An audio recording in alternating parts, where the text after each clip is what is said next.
welcome to Memoirs of Successful Women. I am so delighted to be joining with you again today, and I'm going to be introducing Dr. Hania Bednarski to you. We are going to be talking all things breasts and breast surgery and wellness. So a little bit about Dr. Bednarski. She is an oncoplastic breast surgeon and breast cryoablation specialist whose goal at Serenity Surgery and Wellness, which is her practice, is to reduce the footprint of surgery. She performs many different procedures, including cryoablation, biopsies, tumors and lump resections, reconstructive surgery, breast reductions, and minimally invasive procedures.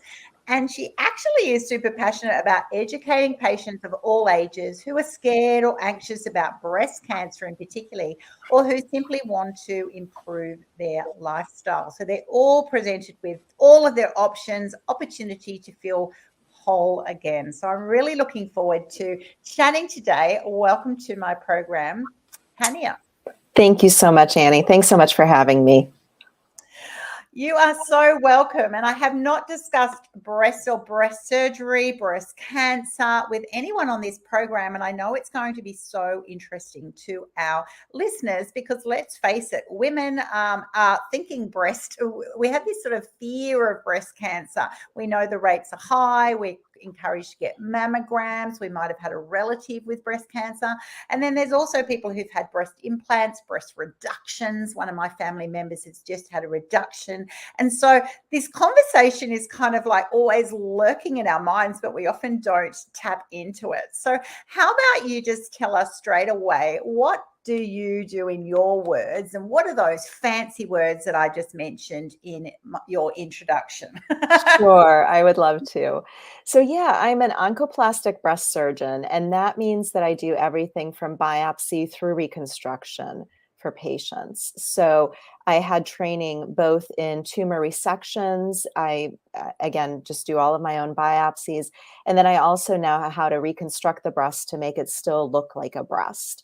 So whether that means doing a reduction, for instance, so removing a tumor and then reducing the breast size both sides so that the breasts match nicely, or whether it means doing a mastectomy, removing the breast entirely with or without the nipple. And lately there has been quite a wave of women that go for no reconstruction. It's called a flat closure. But if a woman decides to have reconstruction, I also do put in implants and what are called tissue expanders, which are kind of inflatable balloons, so that a woman can see what size her breasts will eventually be. And then she has a secondary surgery to exchange for final implants. Now, additionally, I also do cryoablation, which is the other big word that you mentioned. And cryoablation is freezing of breast tumors. So I really have made it my goal to minimize the footprint of surgery. And we have gotten better and better at doing that. So one of the ways that we can do that is by doing freezing of tumors. So that means that we don't even have to remove any of the tissue. We actually place a probe through the tumor, freeze it down to negative 180 degrees Celsius. So super, super cold. And that way the tumor cells get killed in multiple facets. So they get killed by the freezing temperature. They get killed because the cells draw in water, and then there's a thawing phase where they burst. The blood supply to the tumor gets cut off by the freezing action. And generally, interestingly, what we've found out lately in animal models is that the body, the immune system, then uses these degraded tumor cells almost like its own vaccine. So the cells put the little pieces of tumor on their receptors and say, this is the bad guy, this is who we need to watch out for. And then it seems that when we actually have animals that have stage 4 cancer, so if they have cancer that's spread to other areas, if we do cryoablation on the primary tumor, in this case, the breast tumor, the other sites appear to shrink down. So the body's defense system gets so much better, and our immune system goes on high alert and cleans up the other areas in the body. And so that's an incredibly exciting part of study that's being done currently. And again, small studies, animal models mainly, but something that's certainly very exciting, because you're absolutely right. Our breast cancer rates are high. And part of that is because we've gotten much better at diagnosing, right? So in the United States, where 1 in 8 women are diagnosed with breast cancer, 1 in 800 men every year. In Australia, 1 in 7 women or 1 in 600 men are diagnosed with breast cancer every year. And, those are startling statistics. And it's wonderful that we've gotten really good at diagnosing tumors, but we need to get better and better at the treatment of tumors. So, yeah, so it's exciting. It's a lot. Information. It actually is super exciting, and I love talking to doctors, because that's right. You're practicing your craft, if you like, but you're always looking for better ways. What new ways are coming out? What's the future? What is research showing us that's coming through the pipeline? And that is super exciting. And how brilliant is that your body can then sort of give it a warning sign, if you like, of let's just get very vigilant here about responding. I absolutely love that. Why do you think that's an interesting thing? Because I'm in Australia. Why are our breast cancer rates higher? Do they know why they vary globally? So there's no question that they vary globally. Certainly in third world countries, we have even higher rates. And unfortunately, there, the issue is, lower diagnostic value.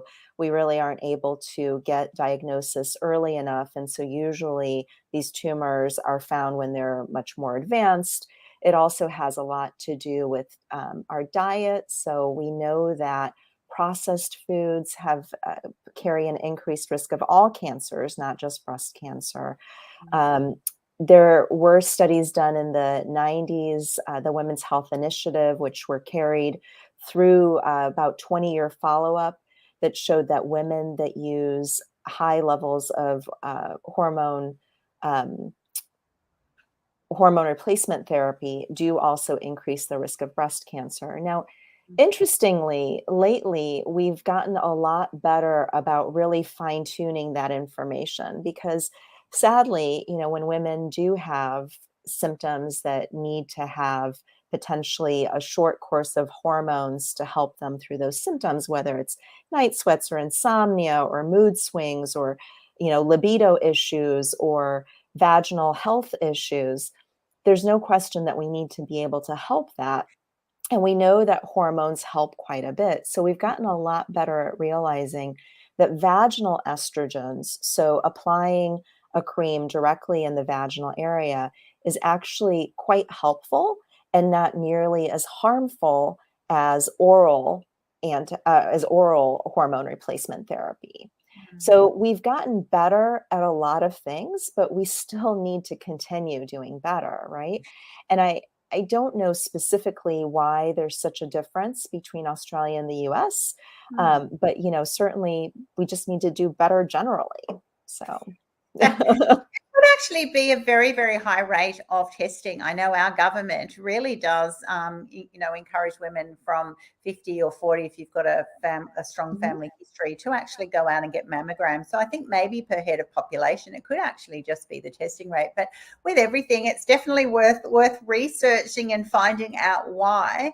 I love the way you're talking about reducing the footprint. And for those who aren't totally understanding what that means, and you've then referenced the fact that you can actually freeze cells and tumors and so forth, I'm assuming that means that you're trying to do absolutely everything you can, which is interesting as a surgeon, not to cut and to create other wounds, which is really encouraging for the lay person to hear, because often you think if you go to a surgeon, they're going to want to cut something out or and sort of go that route, whereas it's actually not what you're saying at all. You're actually trying to reduce that requirement on someone's body, because obviously the healing time or the potential complications, I'm imagining, would be higher. You're absolutely right. You're absolutely right. So, and you're absolutely right also that, I'm maybe a little bit different as a surgeon in that, I always laugh that I'm not just a monkey with a knife. I really, I really take a look at my patients and I listen to my patients. And I think that that's something that's super important. And I do think that generally, physicians, surgeons that have subspecialized specifically in breast cancer care really are quite good at listening to their patients. So I think that, that's not necessarily something that's unique to me. But I definitely think it's something that's unique to this specialty. And, unfortunately, there are in the United States, at least, and I'm not certain in Australia, but in the United States, I know that there is quite a large subset of general surgeons who don't have specialized training in breast surgery. But unfortunately, as they get older and closer to retirement age, they feel that maybe breast surgery is easy. Maybe that's something that they can do because it's not as demanding, which is completely untrue. And they don't follow the data. They don't really get read up on what the latest and greatest studies show. And it's problematic. It's truly problematic. So I think that, it's so important as a woman or as a man with breast cancer, quite honestly, if there's anything that has to do with the breast, I think it's super important to just see a true specialized breast surgeon, not necessarily just a general surgeon who happens to do breast as a hobby or as a, something to pass the time until they retire. Are you finding a dramatic increase in breast implants or breast reductions? Women wanting to enhance or make themselves, even breast reduction to make yourself sort of, with those who've got very large breasts, to reduce the weight on their back, for health reasons as well as tumor reduction. Are women becoming a lot more aware of their options, or is this a space that you go, what, ladies need to understand that there's just so many more conversations to be had around this topic? I think that you see some of both. I do think that, so to tell you the truth, a breast reduction is such a fantastic surgery. A woman who has heaviness in her chest, who has slumped shoulders, who can't stand up straight, who, has the imprints from the bra straps. And often, I'll see women with very large breasts who actually have discoloration under their breasts, or they have discoloration where the bra hits on their sides or on their back. They have scars from their bras. To do a breast reduction for women is such a fantastic option. I mean, it really is. And interestingly, although studies haven't been done on this, I feel, just my own professional opinion, that if you reduce the amount of breast tissue, you're going to reduce the breast cancer risk just by virtue of the fact that you have less breast tissue, right? So I think that, it kind of takes care of several different points at once. Implants are an interesting thing to discuss because I think implants were incredibly, and they still are quite popular, incredibly popular in the 90s and 2000s. But lately, there has been more and more awareness about breast implant illness. And, there are women that are having these weird symptoms that aren't really well defined, and there isn't a diagnosis yet, but there has been this phrase that's been bouncing around, breast implant illness, which includes things like fatigue and joint aches and, possibly eczema or other skin issues that are really just causing women a lot of problems. And what we're finding is that we see this regardless if the implants are textured, not textured, if they're silicone, if they're saline, it really doesn't matter. And the majority of women do get better when the implants are removed. Not all, but the majority do. And so I think that with that awareness, we're actually seeing the amount of women that want implants as an augmentation truly decline.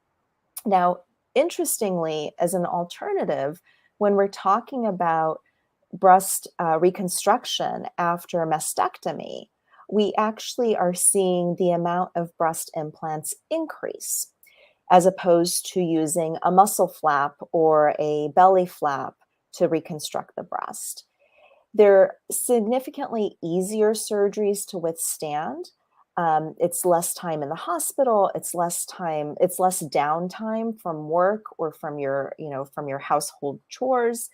And it really is a great option for women. And interestingly, we don't see breast implant illness with reconstructive implants. We see it more with augmentation. So women who simply want a little more va-va-voom, if you will.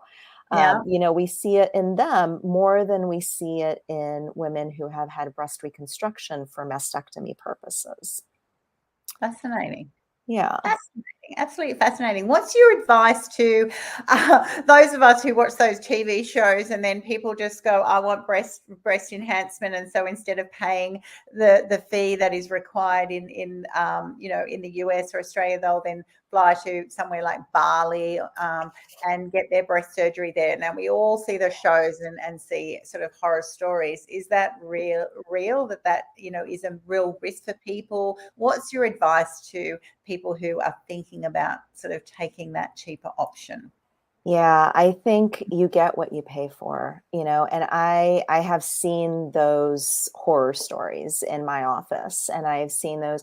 Actually, unfortunately, I saw that horror story with a friend of mine. She decided to have breast augmentation in another country, and she had a lot of problems. And my patients, I have several patients that have had real issues. I really think that your health is something that you shouldn't gamble with. And when you decide to, put your finances ahead of your health, you truly are gambling. And no question that some of those results turn out perfectly fine and there are no issues. But unfortunately, we hear a lot of those horror stories because they do happen. So, I really advise against it if at all possible. Yeah. And I love just watching your face for those watching on YouTube. When I mention it, you're like, oh, it's kind of like, don't do it. I can see the temptation because it's really significant, where, costs of surgeries and doing the full treatment, which is, in whatever sort of situation you're in. I know my daughter, who won't mind me mentioning on the podcast because she tells everyone, she's one of those young ladies, only 23, who's just had a breast reduction actually about 2 months ago. And for those medical reasons, that when you're 23 years old and you've got G breasts and that you've just got all that weight and slump and posture and pain and all of that, it does actually seriously change your life. But it is one of the things that pops into their mind going, okay, if it's going to cost, $10,000, $20,000, maybe I could go somewhere else. And that's the thing. And that's a conversation I had with her and her beautiful surgeon as well, going, what is the qualifications of the person doing it? You don't know. What is the quality of care like? And also, how much is your body worth? Because you're spending the rest of your life with that beautiful body. Oh my goodness. So this is very real and very current in our family conversation. It sounds like it. And then the other piece, I'm sorry to interrupt, but the other piece of it that I was just going to mention is, what about follow-up? The reality is that, unfortunately, sometimes infections happen. So, if a woman is diabetic or a smoker or, simply bad luck, it happens. And if you had your surgery in another country and now you go back home, who's going to follow up for you? If you have healing issues, if you have an infection, if, something ends up not quite right, or if you need, if one breast ends up bigger than the other or something like that, you really want to have somebody that you can come back to. That is such an excellent point. Now, having excellent quality of care actually does, require time, as you've just referenced there. It takes time to actually prepare that person well, give them their treatment, follow up. And sometimes that's not really supported. It's not supported by, the framework that doctors work in, the hospital system.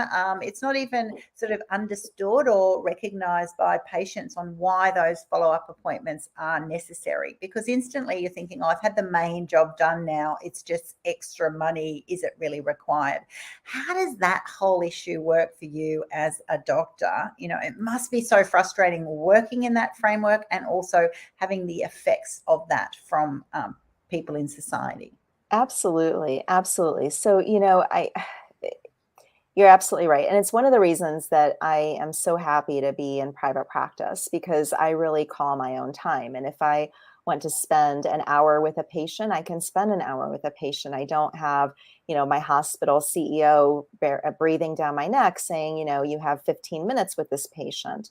So I think that from that standpoint, it's so important. And when you did your introduction, you said that I'm passionate about education, and I really am. So a lot of that time that I spend with patients, I actually spend educating them. It's not so much that I'm, looking at their breasts for an hour. It's that I'm, I do a quick exam, and then we start talking, and we talk about things like, we talk about everything. And so I think that that's what the value is. Additionally, for the patient, is it's not just about the breasts, but it's about your vaginal health. It's about stress in life. It's about making sure that you can handle, the 15 different directions that you're being pulled in when you're taking care of yourself. And, we have time in that case to really tackle those questions, because it's so important for women, especially.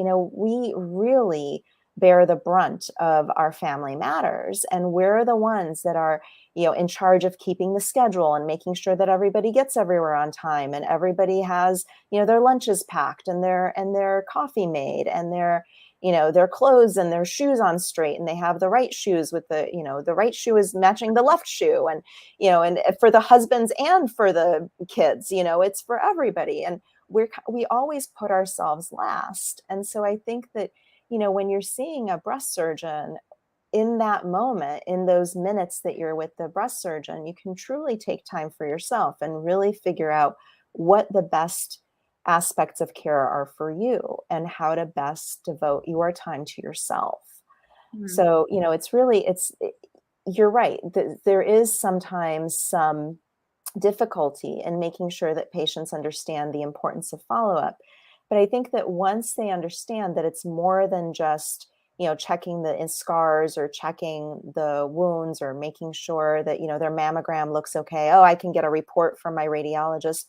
Well, yeah, but then who's going to educate you on making sure that you're preventing this from happening, that you're doing the right things? Because I can tell you that at least on a weekly basis, sometimes on a daily basis, I have women who are in my office saying, how in the world did I get breast cancer? I have my mammogram every year.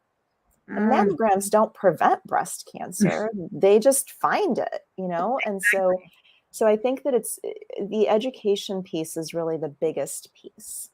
Yeah, absolutely. And I'm quite happy to put my hand up there. I went to the GP for something the other day, and she said, you need to have a mammogram. And I'm like going, oh yeah, I think I had one not that long ago. And she's like going, no, it's actually 20, months. It's not a year. How quickly a year goes by. And so if you don't have that direct relationship or the reminder system, and that's it, I'd be thinking, well, I couldn't have breast cancer because I have had a mammogram recently, but that doesn't mean that something didn't start the week after I had that, and it could have been brewing for 20 months. So now I'm thinking, okay, I've definitely because it's so easy just to get, that's right, overly busy as a woman. That's right. And as you've reiterated, seriously, most of us have two jobs, just running the whole household and all of those things, and do have a tendency to put ourselves last, and our self-care and wellness. And I love the way you've got that name in your practice, that you're all about, wellness, the full package of wellness, rather than, yes, what does it technically say in this scan or report, and therefore I do an operation and fix it. It's not just a one-stop fix, it's the whole person, which is absolutely fantastic. So awareness isn't really enough, though. It's sort of, we are aware, but we need to act. What Yeah. changes do you recommend? What's the main point of advice that you can give to people about protecting themselves from, well, you can't stop breast cancer happening, as you said, but actually just being really vigilant about making sure you understand the risks and what you should do about that? Yeah. So, I always recommend a few things. So, first thing I recommend is to make sure that your diet is as clean as possible. And, that doesn't mean that you have to be pristine. It doesn't mean that you have to be an angel and that you have to do it perfectly every single time. But even if you follow the 80-20 rule, 80% of the time, your diet is spot on. So you stay away from processed foods. So sausages, bacon, especially processed meats. So it's not just processed foods, but especially processed meats. So, all the bacon, the bologna, the sausages and things like that. I think that, making sure that your diet mainly consists of plants, so vegetables and fruits, again, does not mean that you have to be a vegan, does not mean that you have to go crazy. But the reality is that study after study after study has shown that women who eat more fruits and vegetables do have a lower risk of breast cancer. We know that decreasing dairy seems to have some effect on breast cancer risk as well. That's not studies as well in women, but I can tell you in men, there have been studies that show that that stopping eating cheese. So the idea being that cheese is, a highly hormonal product of milk. Men that stop eating cheese decrease the risk of prostate cancer. And in a lot of ways, prostate cancer and breast cancer are sibling cancers. They actually act very similarly, and they look very similar under a microscope. And so, although the studies haven't been done as much, I always extrapolate with the caveat, I always explain to the patient that, this hasn't been as well studied, but I always extrapolate that if this is what it does to male breast cancer or to male prostate cancer, I think that it can also be said that very likely dairy affects our increased risk of breast cancer. So again, decreasing processed foods as much as possible, decreasing dairy. Sugar is another really big one. And I mean added sugars. So I mean sugar in your coffee, I mean baked goods, I mean, pastries and things like that. I don't mean fruits. A lot of people here, there are all these fruit gates going on, that everybody's saying fruit is the devil. And I can tell you that it truly isn't. Your body knows how to handle the sugar level in an apple. Your body knows how to handle the sugar in a fig. Your body doesn't so much know how to handle the sugar in a scone or in a cheese puff or, something like that. And the reality is that the less sugar that we take, the less likelihood of cancer we have, because cancer loves sugar. It just does. In fact, one of the tests that we do, a PET scan, the way that we determine the areas of cancer in the body is we inject a dye that has a sugar particle associated with it. And we know that the areas in the body that have higher activity, that those are the areas of cancer because cancer loves sugar. So, so that I think those are the main things. The other things that I'll say is, staying active as much as possible. And we know, especially for women, not only is it about staying active for breast cancer risk, but staying active for your bone health. So we know that osteoporosis risk goes up as our hormonal levels drop off. And so as we go through menopause, our bones truly are at an increased risk of fracture. And to help that, we really need to do weighted exercise, whether that's body weight, so push-ups, pull-ups, squats, or if we start to do weightlifting. Personally, I love weightlifting. I'm a big, big fan. So, I will always say lift as much as you can, as often as you can. But, staying active and, doing some sort of weighted exercises, again, whether body weight or weightlifting, And then otherwise doing something that makes you happy, whether that's dancing in your living room or going for a run or, cleaning house. Some people love to do that. So, any of those things just to keep yourself active. Gardening is a wonderful activity, so anything to keep yourself active. Also, we know that those things decrease the risk of breast cancer. Oh, what fantastic health tips for not only breast cancer reduction, but also just all cancers, I'm assuming, just going back to basics. So that's right. If I remember when I was growing up and it was like, if it's in a packet, it's probably not the best choice for you. And that's right. Go dive into the fruit bowl or the vegetables and have, a little bit of unprocessed meat, and just be active. It doesn't sound like rocket science, but society has made the convenience of, just accessing a ready-made processed food, at the ready. And I'm sure it's been such a detriment, not only to the breast cancer rates, but all cancer rates, for sure. Now, for those listening in and also have a relative with, cancer, you referenced a little bit about, hormones and HRT. People like me who've had a grandmother who had breast cancer, what additional precautions should they have? What age do you recommend that they start getting mammograms and taking their breast care more seriously than the average person? Yeah, so it depends a lot on the age that they were when the relative was diagnosed. So if the relative was diagnosed postmenopausal, then and at a natural menopause, 48 to 55, then we really say that the relatives can start doing mammograms at age 40. So that is the general rule. Now, if the relative was younger, so let's say that the relative was 40 when they were diagnosed, then we really do recommend earlier screenings. Now, that being said, we really don't want women to start having mammograms too young, because the problem with that is that women's breasts are so dense that mammograms really don't show us anything in young, dense breasts. So they're kind of useless. So younger than 35, we tend to start to support breast screenings with MRIs.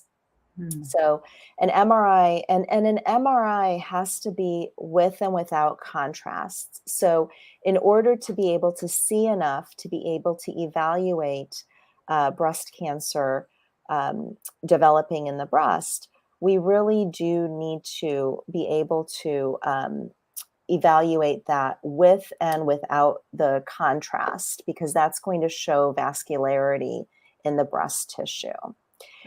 And we can start MRIs quite young. We can, honestly, I've had women in their early 20s start having MRIs.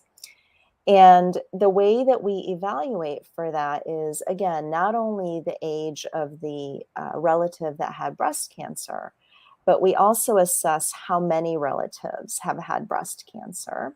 We assess if they're, how old the woman was when she started periods, how old she was when she had her first term pregnancy, and how old she was if she's gone through menopause when she went through menopause. Those numbers are important because we know that the more cycles that a woman goes through, the higher her risk of breast cancer.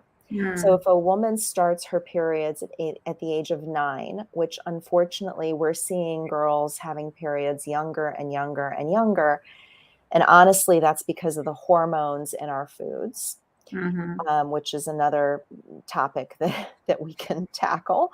But, we see girls that have, that start their periods younger, so say age 9, and then they have their periods all the way until they're 55, and they never take a break for a pregnancy.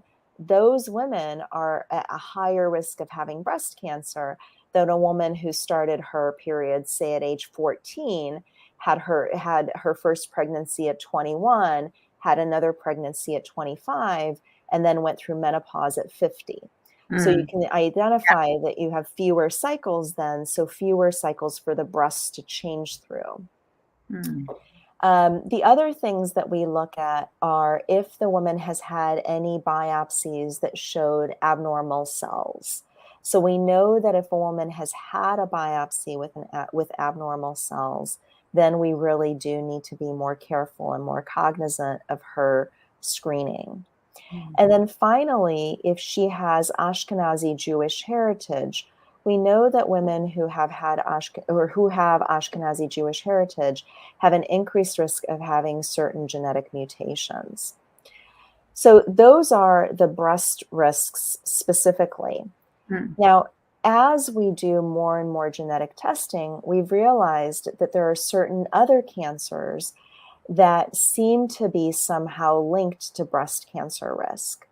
So if you have a relative with pancreatic cancer, if you have a relative with a melanoma, or if you yourself have had pancreatic cancer or a melanoma, and ovarian cancer.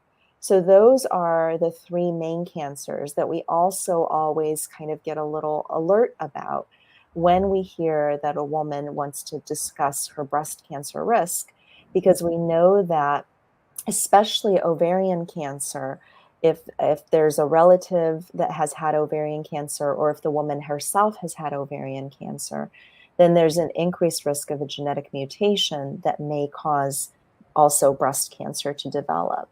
Mm. So more and more, we're also doing genetic testing. So, it's yes, we do screening mammograms. We talk about, breast exams.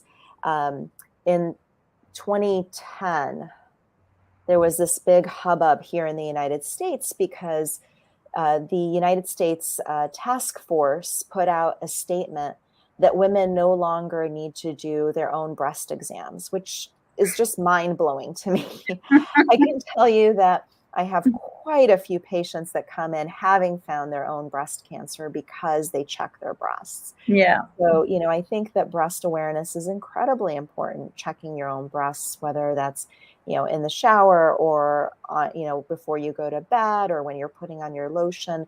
But at some point, you really should be checking your breasts.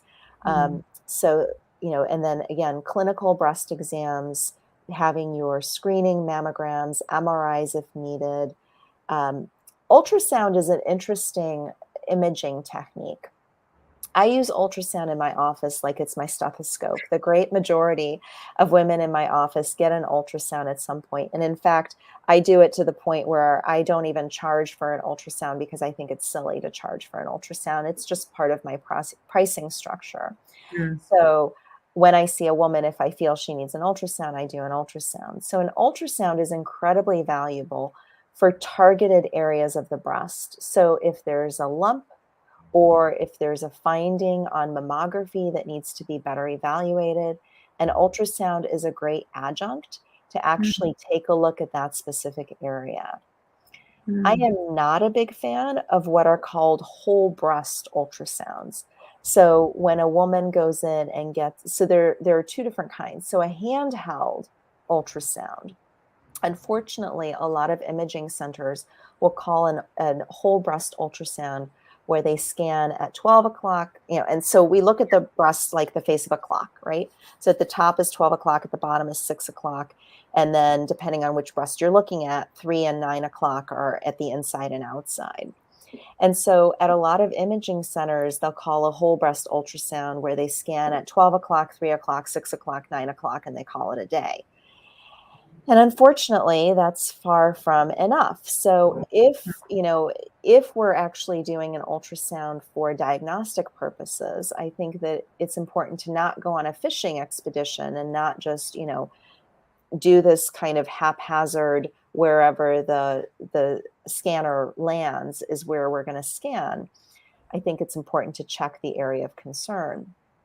There is the automated breast ultrasound, which lately has come about, and it's offered in several larger centers. It's not as well, it's not well reimbursed. It's an expensive modality, but the nice thing about it is it truly is a machine automated breast ultrasound. So you don't have the problem with human error. Yeah. and the entire breast at that point gets scanned. So that's an interesting thing that's becoming more and more popular. But again, right now it's pretty price prohibitive, so not as well used. And then the last thing, again, as I mentioned, is genetic testing in appropriate people. So that was a mouthful. Oh, that is so fascinating. I used to actually be the CEO of the Australasian Society of Ultrasound Medicine. So that conversation about ultrasound is fascinating to me. And the concept that you're now, yeah, that's right. Sort of artificially scanning the breast for that reason. That's absolutely blown my mind. So amazing. I love hearing people who are currently pioneering new spaces. I'd love to finish then our conversation of going a bit more personal with you and asking you, well, why did you become a breast surgeon? Why did you choose the breast to be your specialty area amongst all the other areas of medicine? Yeah, so I started out as a general surgery resident. I knew I wanted to be a surgeon since I was tiny. I never wanted to do anything else. Um, so that was an easy track. And while I was in my surgical residency, initially I thought that I would be a trauma surgeon. I really love the high of being in charge of a room, of telling, when you have a patient in extremis and you bring them back from the brink, it's an incredible feeling. And, that both the highs and lows are incredibly adrenaline pumping and a lot of times very attractive, especially for young surgeons. So that was my goal. And then, so in my program, we didn't do breast surgery until later on in the program. And so eventually I assisted on my first lumpectomy. So a partial mastectomy or a lumpectomy is where you take out a portion of the breast surrounding a breast cancer, including the breast cancer. And the procedure was being done by my program director. I was assisting. And the woman who had the breast cancer was the wife of his closest, dearest friend. And my thought was that this should be incredible. I'm so excited to do this procedure and to be a part of it. And when we finished the procedure, it was more of a butcher job. And it was just the most horrible outcome. The woman was severely disfigured. And when I said to the male surgeon, unfortunately, he was a man, I said to him, "Can't we do better? Is this really all that we can do?" His answer was, "She should be happy. I got rid of her cancer." Yeah. And so I'm going to get emotional because I always do when I tell this story, because it was so incredibly humbling to hear him say that. And at that moment, I knew exactly what I needed to do. So at first, I thought that I would be a plastic surgeon and fix these traumatic, horrible things that general surgeons did to their patients. And so my first thought was that I would do plastic surgery, but my general surgery program was quite small and not well known, and plastic surgery is very competitive. So I wanted to give myself a little push. And so I initially did a hand and reconstructive fellowship. So I actually did extra training in hand surgery and microscopic surgery. And at the end of that fellowship, I decided that I just wanted to start working. It was too difficult to be a resident. It was a little bit demeaning in a lot of ways, and I just wanted to start working. So I started working as a hand surgeon for a large multi-specialty group in New York, and was incredibly blessed in that I had a lot of patients. I had fantastic outcomes. I was really happy with what I was doing, but I wasn't fulfilled. And I knew that what I really wanted to do was to do breast surgery. And so after doing hand surgery for about 3.5 years, I decided to go back and do another fellowship. And that was the Oncoplastic Breast Surgery Fellowship.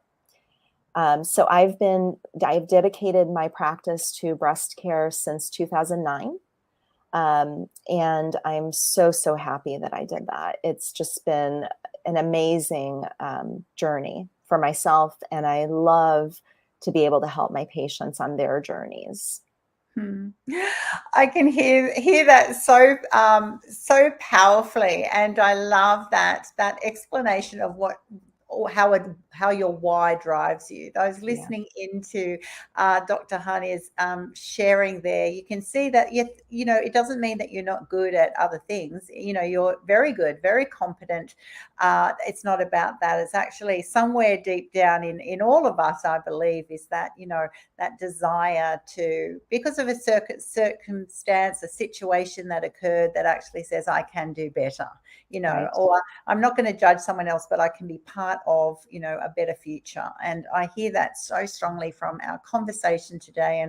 And what a bold move it is to, when you've done something already, to actually go back and do what you truly want. You know, you've really got to back yourself. It's time, it's energy.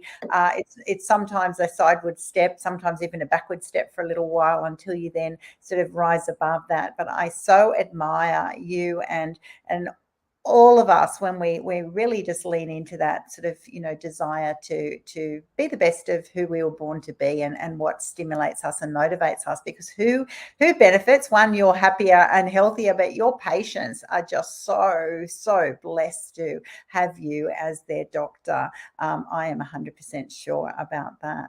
So those of you listening in today, you can reach out to Dr. Hania Bednarski via her website, which is serenitysurgery.com.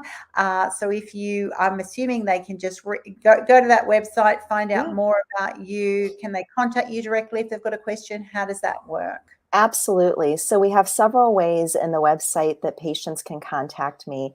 There's actually a section specifically for patients, and there's quite a bit of information in that section, both about me and about the practice.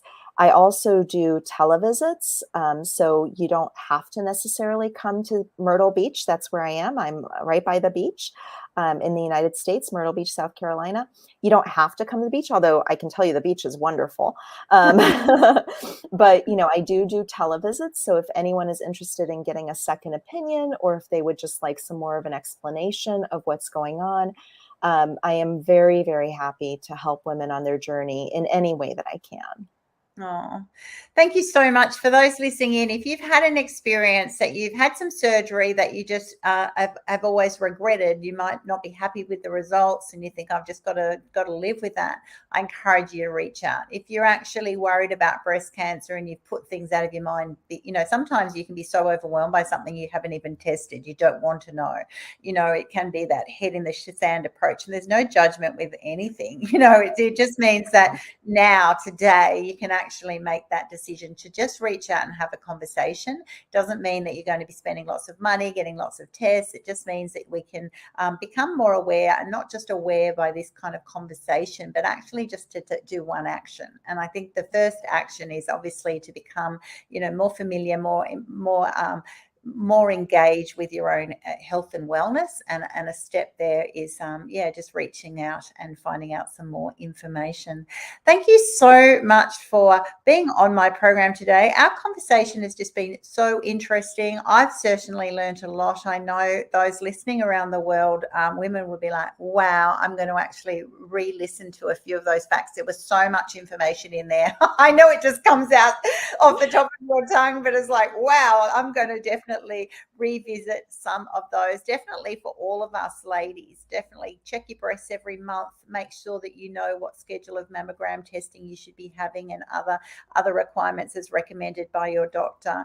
And just value. It comes down to valuing yourself. Yes, we value all the other things that we do, but we need to, you know, realize that, you know, what if something unfortunate happened to us and we weren't proactive, then everybody suffers. You know, there's no positive outcome from that. And at the end of the day, we want to be as happy and as healthy as we can all be. So I think so much wisdom in our conversation today, and I thank you so much for explaining things so